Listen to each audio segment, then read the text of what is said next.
Cordial saludo. Nuevamente los saluda el docente Jairo Ramírez, encargado del curso de programación competitiva para principiantes. En esta presentación les brindaré los conceptos básicos de lógica de programación. Al llegar a este mundo de la programación competitiva en la cual nos embarcamos, es fundamental empezar a transformar nuestro pensamiento lógico en una lógica de programación. Como el nombre lo dice, es una lógica que nos va a permitir desarrollar en cualquier lenguaje de programación. El primer escalón que nos encontramos en el recorrido de la programación competitiva es el de lógica de programación. Para poder tener un buen desempeño en este primer escalón debemos tener y conocer algunos conceptos elementales como son lógica y algoritmo, partes de un algoritmo, representación de un algoritmo, tipos de datos en algoritmo, operadores y tablas de verdad, operaciones matemáticas básicas, jerarquía de los operadores, expresiones algorítmicas, estructura secuencial, estructura de decisión y selección, estructuras repetitivas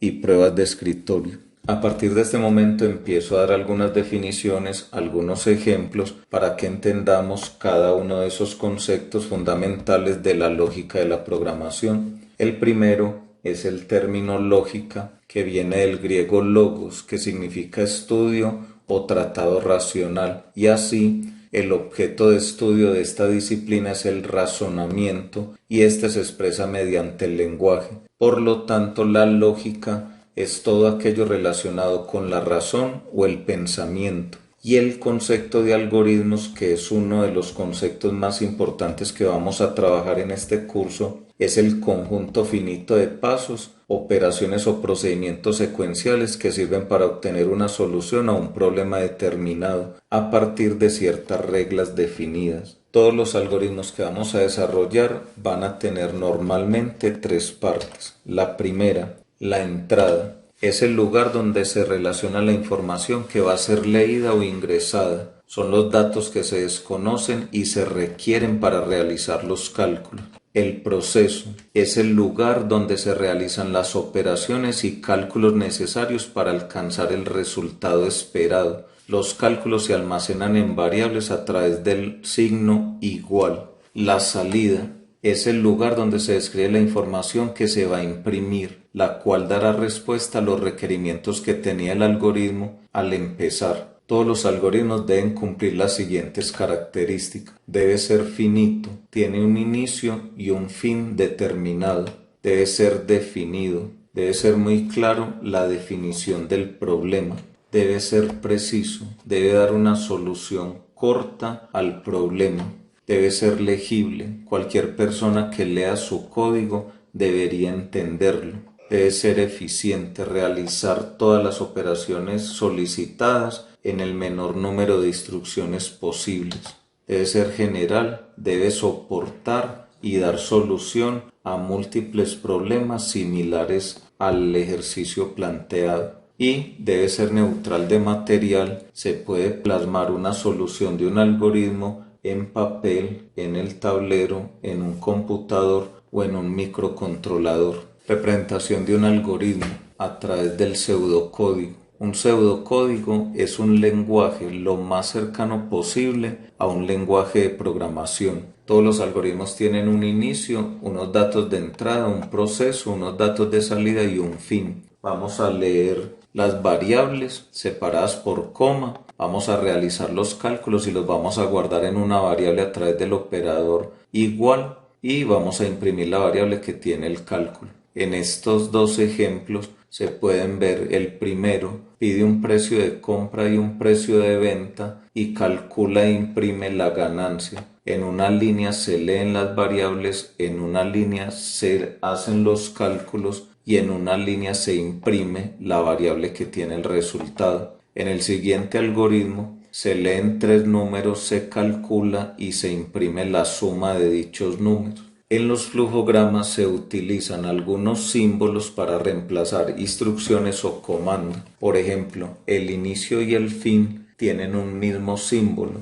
El símbolo de leer es un rectángulo con una inclinación. los cálculos se realizan en un rectángulo y el imprimir tiene un símbolo diferente al de los demás. Así es como se puede hacer un recorrido del flujo del programa desde la parte superior hasta el inferior. Tipos de datos en algoritmos. Al momento que vamos a desarrollar los algoritmos, hay que tener en cuenta que algunas variables van a ser datos numéricos que se dividen en dos: números enteros que permiten almacenar datos numéricos enteros, o sea, sin decimales, por ejemplo el número 20, y también vamos a manejar números reales que permiten almacenar datos numéricos que tengan decimales, por ejemplo 1.56. También existen datos alfabéticos. Hay de tres tipos: tipo carácter, que permite almacenar una letra, un número o un símbolo en medio de comillas sencillas. Ejemplo,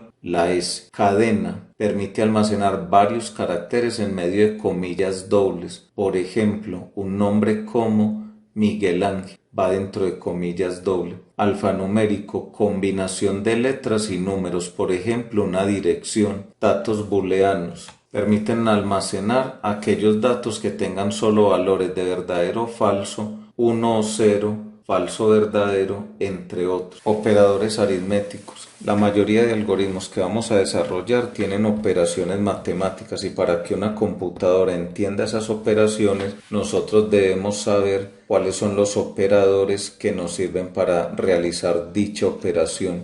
En este caso, de arriba hacia abajo está el símbolo de suma o adición, que es el más; el de resta o diferencia, que es el menos; la multiplicación o producto lo haremos a través del asterisco, y nos vamos a encontrar con tres tipos de división. La división o cociente decimal se hace a través del slash, la división o cociente entero se hace a través del backslash, y la operación módulo o de residuo la vamos a realizar a través del comando mod, que significa módulo o modular, y la exponenciación o potencia la haremos a través de este símbolo que se llama arco circunflejo. Al lado derecho hay unos operadores alternativos que se utilizan en algunos lenguajes. Al momento de realizar operaciones matemáticas podemos pensar en alguna de estas operaciones que vemos en la imagen, pero algunas serán correctas para la computadora y otras no. Miremos cuáles. 3 elevado a la 2 está incorrecto,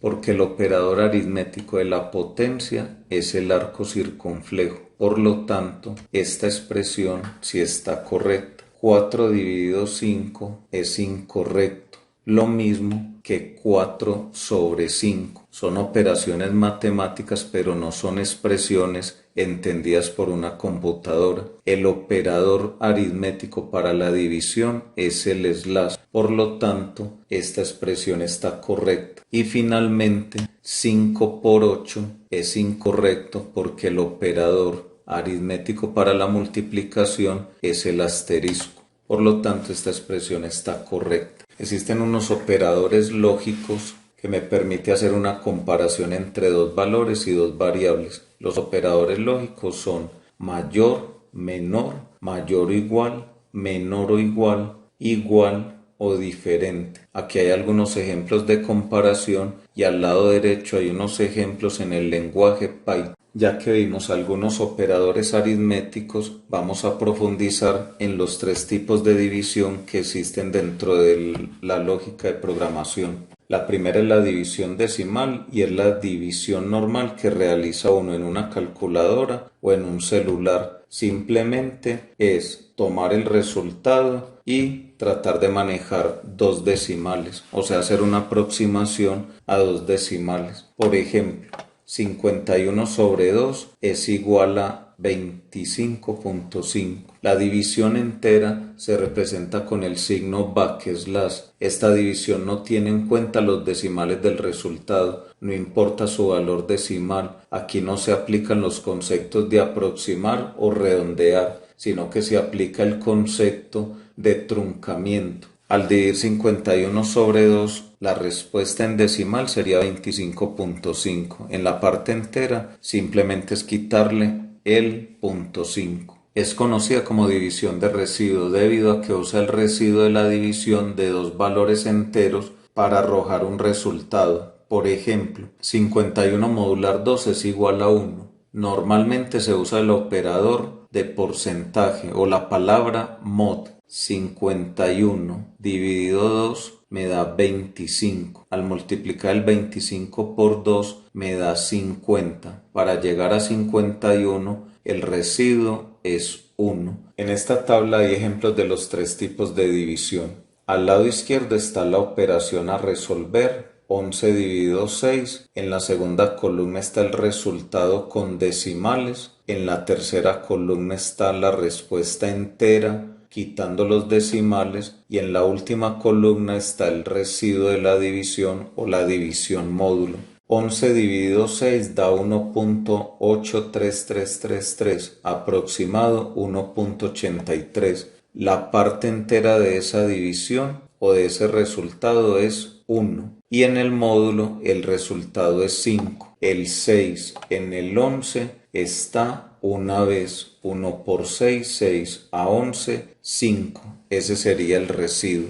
La jerarquía de los operadores es un tema fundamental al momento de hacer cálculos. La computadora, para dar el resultado de una operación matemática, realiza los cálculos teniendo siempre en cuenta el orden de los operadores que la conforman. Este orden es el que se conoce como jerarquía de los operadores. En el nivel número 1 se resuelve la potenciación o la exponenciación. En el nivel 2, la multiplicación y la división decimal. En el nivel 3, división entera y operación módulo. Y en el nivel 4, suma y resta. Resulta que a la tabla anterior normalmente hay que agregarle un nivel que es el nivel 0, en el cual se ponen los paréntesis. Una computadora siempre resuelve primero los paréntesis. Entonces vamos a darle solución a ese ejercicio entendiendo cuáles son las operaciones que va a hacer la computadora en ese orden estricto siguiendo la jerarquía de operadores. Lo primero que se resuelve son los paréntesis y en este caso hay unos paréntesis más internos. Se resuelve 10 más 2.5 dando como resultado 12.5. Luego se resuelve la potencia 5 elevado a la 3, primero que la división porque la potencia está en el nivel 1 y la división en el nivel 2.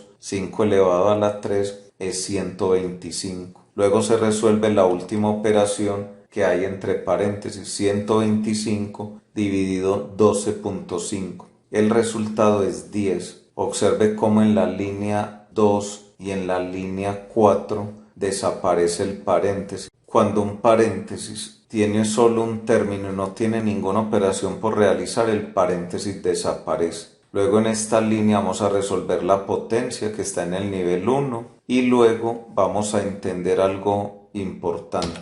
En esta línea hay una multiplicación y una división decimal. Ambos operadores son del segundo nivel y los computadores siempre realizan lo siguiente. Operadores del mismo nivel son resueltos de izquierda a derecha. Sin importar cuál sea el que esté a la izquierda o a la derecha, primero se resuelve el del lado izquierdo, en este caso 2 por 2. Luego se resuelve la división y finalmente resuelve la suma de izquierda a derecha, 9 más 6, 15 y 15 más 10, 25. Cuando se resuelvan estas operaciones, el resultado será 25. Si yo lo resuelvo en otro orden distinto a la jerarquía de operadores, puedo generar errores en el resultado. En este cuadro hay una explicación de qué pasa con los paréntesis y en qué momento desaparece. Aquí hay otro ejemplo. Nuevamente hay paréntesis, hay unos paréntesis más internos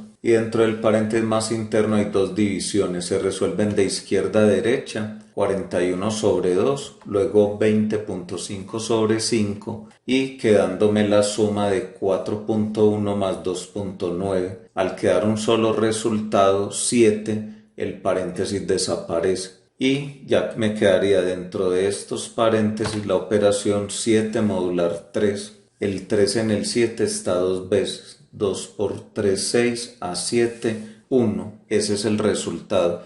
Y al quedar una sola respuesta el paréntesis desaparece. En la siguiente línea tengo tres divisiones, se resuelven de izquierda a derecha. 20 sobre 2, 10. 10 sobre 4, 2.5 y 2.5 sobre 5 0.5 más 1, 1.5 sería la respuesta. En este ejemplo se presenta una situación similar relacionada con el manejo de paréntesis. En la línea 4 y en la línea 6 desaparecen los paréntesis. Expresiones algorítmicas son expresiones manejadas dentro de lógica de programación que usan una sintaxis que permite ser procesada por la computadora. Estas expresiones son diferentes a las expresiones matemáticas. Para crear expresiones algorítmicas se requiere la aplicación de operadores aritméticos, haciendo reemplazo de los operadores matemáticos por los operadores aritméticos. Una expresión matemática como a a la 2 más b por x más c se convierte a una expresión algorítmica quedando de esta forma: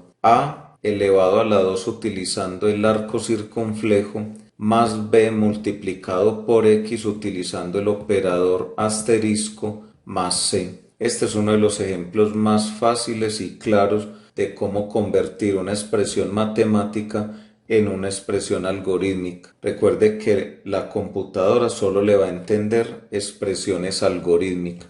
Aquí hay un ejemplo de una expresión matemática: a a la 2 más 2 por a por b más b a la 2. Se puede observar tanto que la letra a como la letra b están elevados al cuadrado. Por tal motivo se debe utilizar el operador circunflejo. De igual forma, los términos 2, a y b se están multiplicando entre sí, por lo que deben ser separados por el operador de multiplicación asterisco. Por último, la suma queda tal cual está ubicada en la expresión. El resultado final sería a arco circunflejo 2 más 2 asterisco a asterisco b más b arco circunflejo 2. Como se explicó en la parte inicial, los algoritmos tienen unas estructura secuencial, estructura de decisión, selección y repetitiva. En este caso vamos a trabajar la estructura secuencial. Es la estructura más simple dentro de los algoritmos, donde una acción o instrucción sigue a otra en secuencia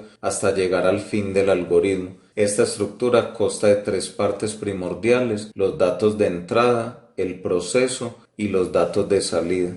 Aquí nuevamente el ejemplo del algoritmo donde se piden tres números, se calcula la suma de esos tres números y se imprime el resultado. Vamos a desarrollar nuestro primer ejemplo de pseudocódigo en una estructura secuencial. Vamos a utilizar el software PSIN, el cual es un software libre disponible en internet que nos va a permitir desarrollar pseudocódigos, algoritmos para poder plantear una solución. En PSIN todos los algoritmos a partir de la versión 2020 inician con la palabra algoritmo y colocamos la palabra inicio. Puede ser cualquier palabra, en este caso vamos a poner inicio. Recuerde que todos los algoritmos tienen un inicio y tienen un final. En la línea 6 está el final del algoritmo. Voy a leer un número y dice: desarrolle un algoritmo que lea un número y permita calcular e imprimir el doble de este número. En la línea 3 voy a pedir un número, pero en la línea 2 voy a mostrar un mensaje que le indique al usuario qué es lo que debe ingresar. Entonces voy a colocar imprimir, ingrese un número. Ese mensaje va dentro de comillas. Voy a leer el número en la línea 3, ahí está la parte de datos de entrada. Ahora viene la zona de cálculos o la parte del proceso y es en la línea 4 donde calculo el doble de ese número. Para calcular el doble de un número basta con multiplicarlo por 2, utilizo el operador asterisco. Y vienen los datos de salida. Imprimo un mensaje que diga el doble del número. Ese mensaje va dentro de comillas y pongo una coma e imprimo la variable que tiene el resultado. En este primer ejemplo, lo que vamos a entender y vamos a aprender es que al momento de leer una variable, vamos a acompañarlo imprimiendo un mensaje. Y cuando vamos a imprimir una variable, de la misma forma vamos a imprimir un mensaje. Para leer, el mensaje va en una línea distinta. Para el imprimir, puede ir el mensaje y la variable separados por coma. Tenga en cuenta que los mensajes van en comillas dobles. Cuando yo ejecute mi programa, aquí al lado derecho de la imagen dice ingrese un número y 2 puntos. Este mensaje que sale en pantalla es el mensaje que estoy imprimiendo en la línea 2 del algoritmo. ese 16 es el número que yo voy a ingresar y cuando presiono Enter, ese 16 se va a almacenar en la variable número. Luego en la variable doble se va a guardar ese 16 por 2, o sea 32. Y finalmente el mensaje que aparece en verde que dice doble del número 32 sale producto de la línea 5 donde se imprime el mensaje doble del número y se imprime la variable doble, que como ya se había explicado, vale 32. En este segundo ejemplo se pide desarrollar un algoritmo que calcule e imprima la multiplicación de dos valores. Por simple lógica, lo que requiero leer, o sea, los datos de entrada de este algoritmo, son los dos números. Para calcular la multiplicación de estos números utilizo el operador asterisco y lo guardo en una variable llamada mul. Y luego en las líneas 7, 8 y 9 se imprime un resultado de tres formas distintas. Al lado derecho está la ejecución del programa. Si yo ingreso en el número 1 un 4 y en el número 2 un 6, al imprimir mul, él me va a imprimir 24. Luego dice en la línea 8 que imprima num 1. Num 1 vale 4. Luego que pongo un mensaje que diga multiplicado por num 2 que vale 6 es igual a mul que vale 24. Y en el último imprimir se imprime num 1 que vale 4, una X que tiene espacio a ambos lados y num 2 que es el número 6. Luego se imprime un igual y luego se imprime mul. Mire la última línea de la ejecución en color verde, donde se imprime el 4 que es num 1, la X, el 6 que es num 2, el igual y el 24 que es mul. Un tercer ejemplo pide realizar un algoritmo que lea tres números y calcule e imprima la suma y el producto de este. La entrada de este programa van a ser leer los tres números, se lee en la línea 3, 5 y 7 y se acompaña con los respectivos mensajes, ingrese número 1, número 2 y número 3. En la línea 8 se calcula la suma de los tres números, en la línea 9 se calcula el producto de los tres números. En este caso nos están pidiendo dos cálculos, entonces ponemos dos líneas de cálculos, uno para la suma y otro para el producto. Y en la línea 10 imprimimos un mensaje suma de los tres números sum y producto de los tres números producto. En la ejecución del programa se pide el número 2, 4 y 5, la suma de los tres números es 11 y el producto de esos tres números es 40. En este cuarto ejemplo se tiene como referencia un problema que permita calcular y mostrar el volumen de una caja, analizar e identificar las variables a usar. Existen muchos retos de programación competitiva en los cuales nos vamos a tener que remitir a Internet a hacer la búsqueda de esa fórmula o ecuación para poder llegar a un resultado más acertado. En este caso, luego de consultar cómo se calcula el volumen de una caja, nos encontramos con la fórmula de la línea 8, volumen es igual a largo por profundidad por altura. Se piden los tres datos, el largo en la línea 3, la profundidad en la línea 5 y la altura en la línea 7. Mire que se van imprimiendo los mensajes respectivos antes de leer cada variable. Se hace el cálculo en la variable V y se imprime en la línea 9, volumen de la caja es igual a la letra V que contiene el cálculo. Cuando se haga la ejecución del programa, se muestra el mensaje digite largo, se ingresa 2.5, se solicita digitar la profundidad, se ingresa 3.3, se solicita la altura 4.5 y finalmente se imprime el volumen de la caja es 37.125. Este último ejemplo pide desarrollar un algoritmo que lea el valor de una hora y el número de horas laboradas por un empleado e imprima su salario devengado. Para calcular el salario devengado por un empleado, basta con multiplicar el número de horas por el valor de hora. En la línea 3 y en la línea 5 se hace la entrada al leer el valor de hora y el número de horas. En la línea 6 se calcula el salario devengado multiplicando el número de horas por el valor de hora utilizando el operador asterisco. Y en la línea 7 se imprime un mensaje salario devengado y se imprime la variable SALDEV que tiene el resultado de ese salario devengado. Al ejecutar se pide el valor de hora 5500, se digita las horas laboradas 190 y se imprime el salario devengado que es 1.045.000. Para terminar te voy a dejar un reto de lógica de programación. Un estudiante en su primer día de clase de programación recibe una concertación con los siguientes temas y porcentajes. Nota 1, 15%, nota 2, 50% y nota 3, 50%. Luego de terminado el curso, sus notas fueron nota 1, 1, nota 2, 4, 8 y nota 3, 1.0. Vamos a contestar estas preguntas. ¿Cuál es la nota definitiva? La nota definitiva es superior a 3.0. La nota definitiva es superior a 2.5.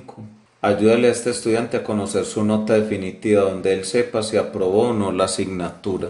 Un segundo reto es: un comprador recibe en su correo la siguiente imagen. Ahí aparece un PlayStation 4 y aparecen unos precios con unas monedas. El comprador desconoce esos símbolos y sus equivalentes en pesos colombianos. Ayuda a este comprador con una solución que le permita saber el valor real del PlayStation 4 en las 3 denominaciones o monedas que allí aparecen. Responder las siguientes preguntas antes de iniciar. Saca algunos minutos para dar respuesta a estas preguntas. Así damos por terminado esta primera parte de lógica de programación. Nuestro siguiente encuentro profundizaremos en ejercicios un poco más complejos, haremos una construcción y un análisis paso a paso y dejaremos algunos ejercicios para practicar. Espero que te haya gustado esta presentación y espero que estés animado a resolver los retos que te he entregado en las diapositivas. Un abrazo, espero que estés muy bien.